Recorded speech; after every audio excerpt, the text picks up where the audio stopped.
Coming up next, a legendary rock singer tells the story of a 70s classic. The song was a breakout single for a stadium band. It's all because of a trusty DJ. The song had failed and stiffed on the charts because its tempo started slow and then revved up. Really didn't fit any format. No song had really done that at that time. Then a Chicago DJ, he heard it randomly on a jukebox in a pizza place, and he started playing it religiously. It caught fire and it became the most requested song on this huge station in Chicago. It took a little while, but within a year, the song hit the top 10 and it birthed an often copied style in rock. The story's coming up next on Professor of Rock. Hey music junkies, Professor of Rock, always here to celebrate the greatest artists and the greatest songs of all time. We interview the great artists of the rock and roll era. Right here, you never know from day to day what's in store. So make sure you subscribe below so you never miss out. So I'm excited to bring you yet another episode from our series, Revelations. It's where featured artists go deep on their greatest songs and albums. Now today, we give you the true story behind the birth of the Power Ballad with former singer of legendary rock group STYX, Dennis DeYoung.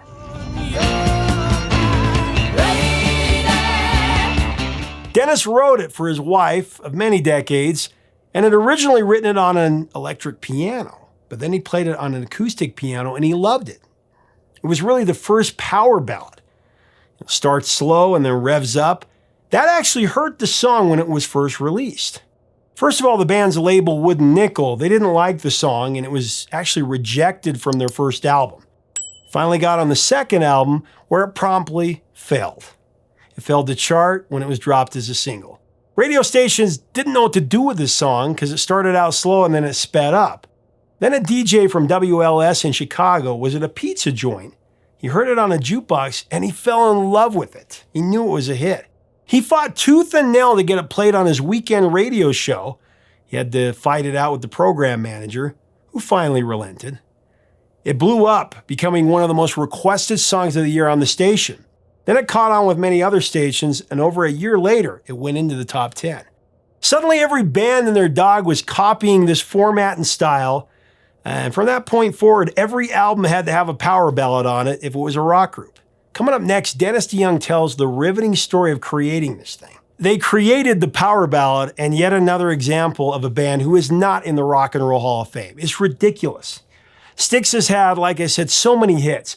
Foreigner, STYX, Journey, REO Speedwagon, and Boston. Those were the big five AOR groups of the late 70s and 80s. And they should all be in the Rock and Roll Hall of Fame, especially STYX. It's absolutely ridiculous. I'm sorry, I know I go off on this a lot, but it just frustrates the heck out of me. Anyway, as we get into this interview, I do want to thank our sponsor, Zenni Eyewear. You know, many of our viewers have commented that they got their Zennies and they absolutely love them. Some have sent pictures. Add more style to your life for up to 80% off of regular retail prices by clicking on the info button right here to get the special POR discounts. Zenni Eyewear, you're going to love it. Here's Dennis DeYoung. Thanks for watching. If you write a great song, and this is what you're all about, people flock to your door. Yep. And, because the styles are going to change. You know, the length of your hair. Do you have shoulder length hair? Do you have a mop top? Do you have a bone in your nose? You got filled with tattoos and a shaved head? What does that mean? Ultimately, that's stuff of the moment, but the stuff that's going to last is song-based. A great singer and a great song is the key to popular music. Well, let's talk about one of those great songs. For me, Lady gets us back to your storybook love affair with Suzanne. When you're with me, I'm smiling. I've read that Lady, of course, composed about Suzanne, and you wrote that before a song for Suzanne, and just that beautiful piano intro is a gift. I just love that song so much, and I've actually come to the point where Lady 95 I'm listening to more than Lady 73, but anyway, I digress. Well, it's perfected. 95 we had. It's like you got a blueprint. Okay, this is how you build this sucker.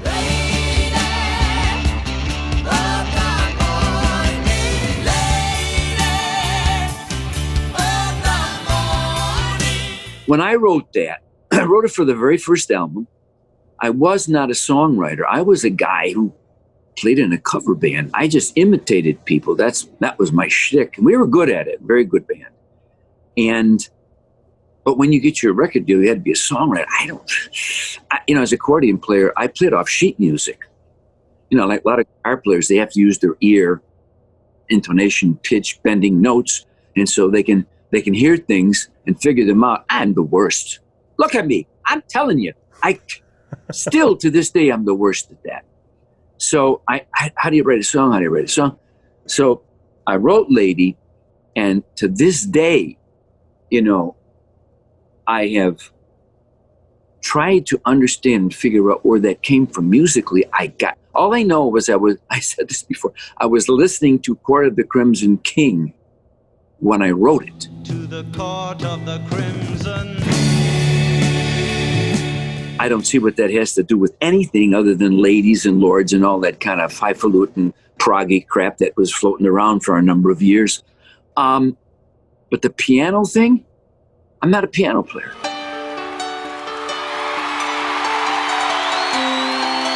I'm an accordion player, but all that trilly stuff and the way I play, that's just what I'm capable of doing. In other words, if you want me to sit down at the Holiday Inn tonight at the piano bar and play you 45 minutes on the piano, you got the wrong guy. Yeah. Well, as I understand it, you started writing an electric piano, but then there was a piano there, and you played it on a real piano. You loved how it sounded. Well, here's the deal. I owned a piano. I bought the piano 2 years after I recorded Lady. I never owned a piano in my life. There was never one in my house. But my cousin Karen played piano. And so when I played a little bit, but I remember when I first started playing, I had to tilt my head sideways to look at the keys because accordions are all vertical. So the keys look different. Suddenly when they're horizontal, you go, what is that? So I had a Wurlitzer electric piano I had. And so that was my only connection with playing piano. So, like I said, I'm not a pianist. I play one on TV, but other than that, I don't. So I just sat there and I played it, and I think, gee, that doesn't suck. Where did that come from? I got nothing for you. Nothing. Wow. I have no, even writing the song, I went, what is that? I don't know where that came from. And I really remember when I wrote it, I didn't know it was going to be Lady. I don't know. It's just a song that I'm trying to come up with. So in our producer's executive producer esteemed opinion, he said, "We'll keep that song for the second album." So So I never considered myself a songwriter. Bingo. You see what I mean? I wish I could tell you that I know what I'm doing. I don't. I never did. I made shit up as I went along, most of the time trying to fake people out to make them think that I was better than I was. And some people bought into the whole thing. And that's me. I just, how does that go? There it was. So I have kind of a recollection. It's a Baldwin piano that was in Paragon Studio. And it sounds beautiful. Come Sail Away, it's the same piano.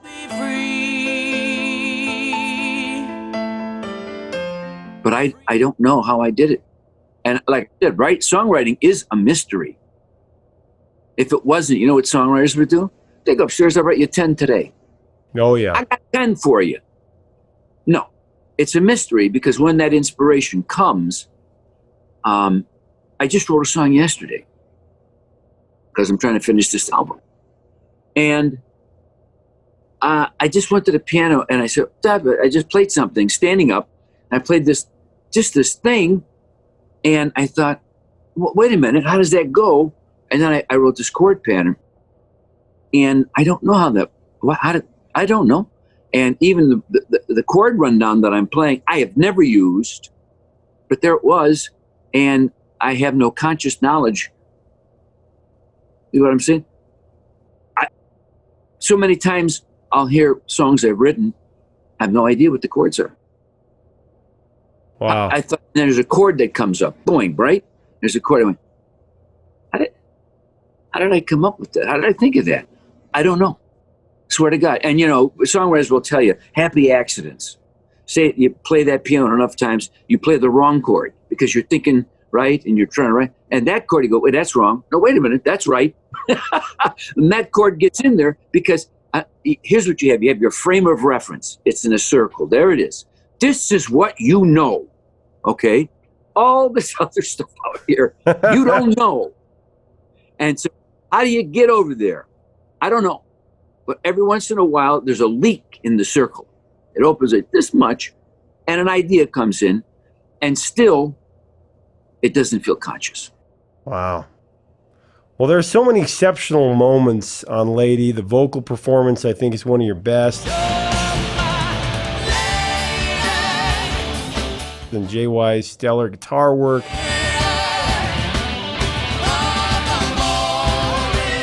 Especially that triumphant drum line that just bolsters that big chorus. Do you remember where that came from? Because that feels like just takes the song, even the marching part.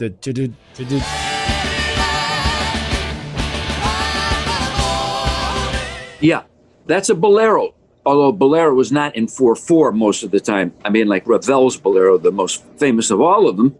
And as I was a music teacher, don't know if you know that about me, and I was teaching music history at the time. And of course, I played the kids Ravel's bolero. But really, one of my first idols was Roy Orbison. And he had that kind of operatic, dramatic singing style. Oh, yeah. And, you know, I'm crying, dum, da, da, da, dum, da, da, da, dum, da, da, da, da. There's a bolero, and I'm crying.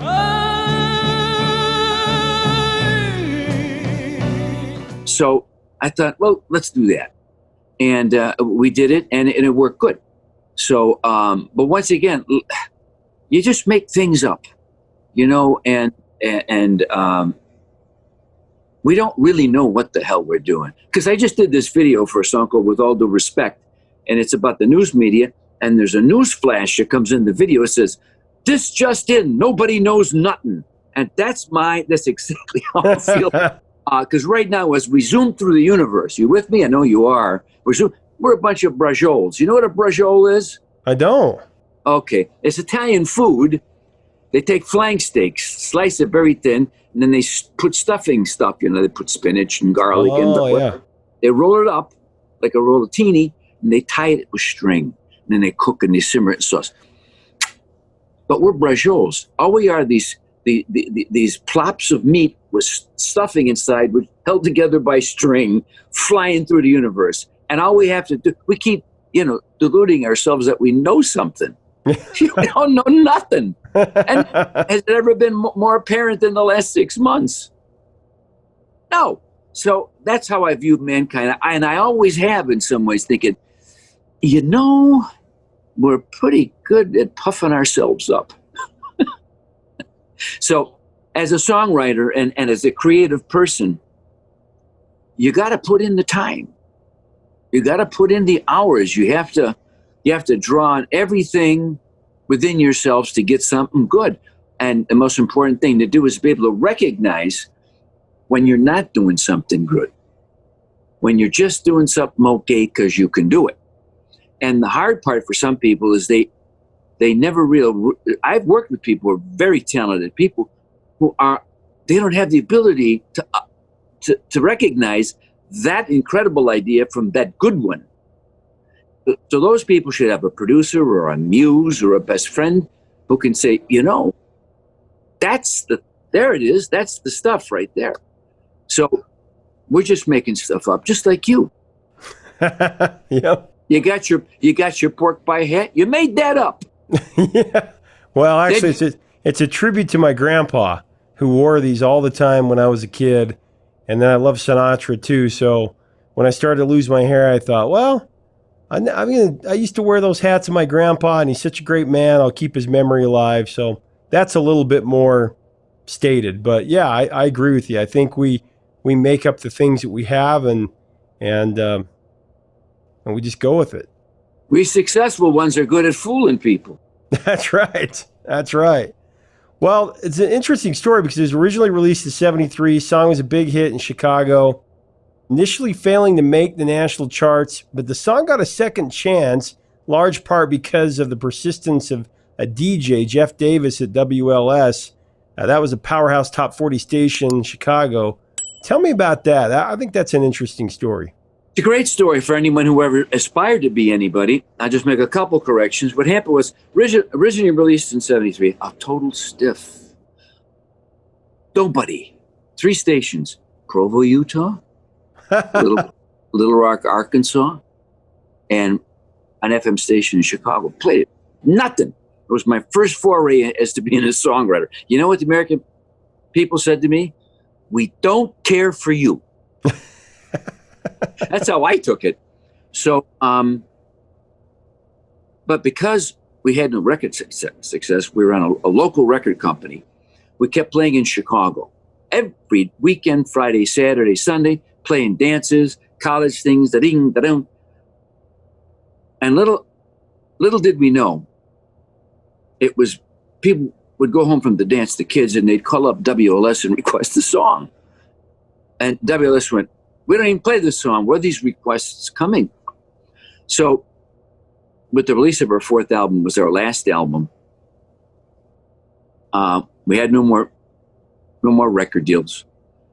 We were doing the rounds, and JY and I went into the Stone Container building, which is where WLS was located, but above them was DAI, the new FM station, 1974 now, FM, no static at all. So we went up there and dropped an album off, came back down, and the promo guy said, let's just leave an album.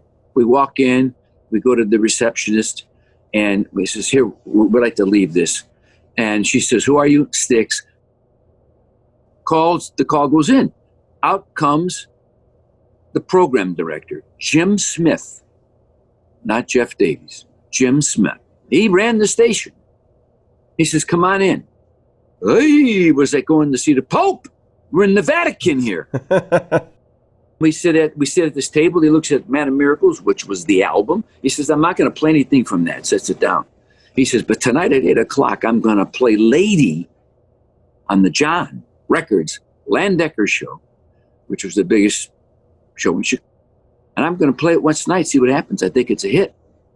We went, what? So we went home.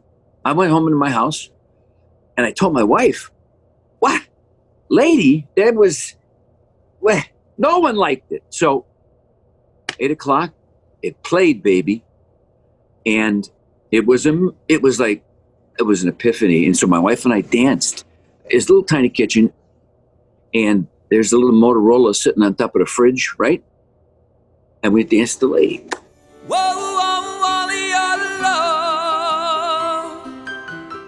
So ever since then, when something good happens, we dance in the kitchen. But that proved to me one thing conclusively. It's called the music business for a reason. Music, the business. They have to go hand in hand, okay?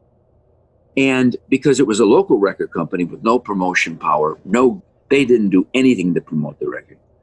And because we were stuck in Chicago, we felt like failures. Because of those crazy things, got on WLS. And then, it became the hit. So I knew from that moment in time that no matter how important or special you view yourself or your talent, we're spinning through the universe and there ain't much rhyme or reason to it sometimes. And in this instance, we were saved. If that guy doesn't do that, Jim Smith, we're not sitting here some almost 50 years later talking about it. Oh, yeah. Nobody would have known who we were. So that's how close I came to being not a musician. Well, it went to number 6 on the Hot 100, huge hit. What did your wife think, though, when you showed it to her? I was always curious about that because it's such a powerful song. You wrote it for her. We talk about it occasionally. She claims she didn't know she didn't know I wrote it for her. I said, what? Yeah. What did you say? I just think, well, she's old. She's 71. She can't remember anything anymore. Oh, yes, she can. She can remember everything she didn't like about what I did. How's your wife about that? She Yeah, never no kid. Yeah. can't forget anything. Anyway, so she likes it. You know, why not? And it changed their life, that song. It didn't change it like the Grand Illusion album would, but it did change our life. And like I said, you know, the synthesizer. We walked in there. There was the Moog 10 in the studio. I didn't have any synthesizers. Okay, it was 1972, I think, is when we recorded it, and it was there. And I just, how does this work? I don't know. Where's that thing that Emerson does? Whoa, that, what do they call ornamento? So I said, how do you work that thing? The guy says, like this. I played it and I walked away, and I thought, well, that's that. But there it is. You know what I mean? It's all dumb, stupid luck as far as I'm concerned. Well, number 19 in Canada, number 17 New Zealand, went to number 3 in South Africa. But pop culture, what I love is the way they use it, and it's been used in It's Always Sunny in Philadelphia, in The Office, but I love how they use it in Freaks and Geeks. Yeah, that close, but that's Come Sail Away. Oh, they did it in Lady. No, they did Lady, remember? That's when the big guy, Jason Segel. You must have been right there. Perfect timing. Come on in. He's on his knees. Well, I've talked to Judd Apatow, actually. I've had a conversation with him. He's a huge STYX fan, this guy. Oh, yeah. The first thing he did was Come Sail Away. So he told me, here's what happened. I got sent the Freaks and Geeks, the pilot, where the kid goes to dance with the girl, gets up in some bridge and Come Sail Away. He told me that that's everybody, every kid, a guy is afraid of that moment, right?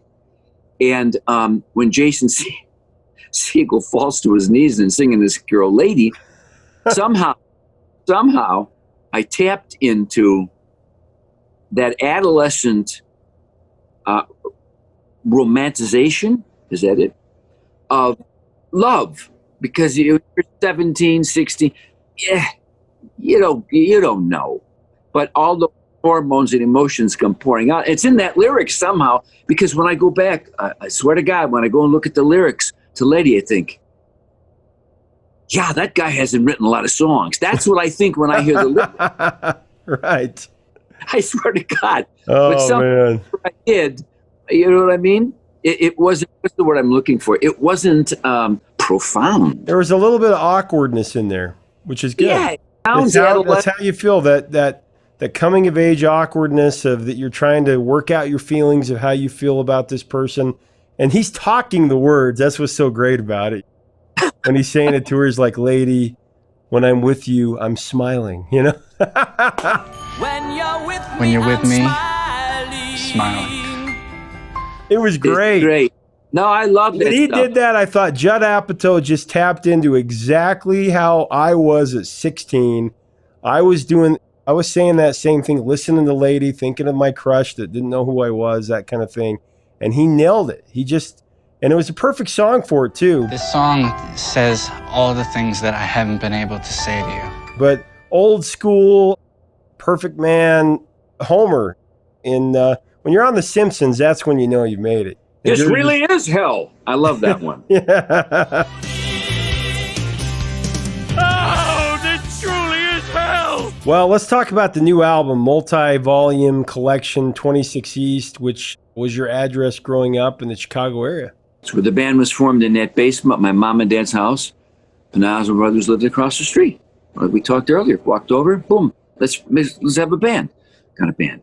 That's the 26 East, 101st place on Chicago's far south side.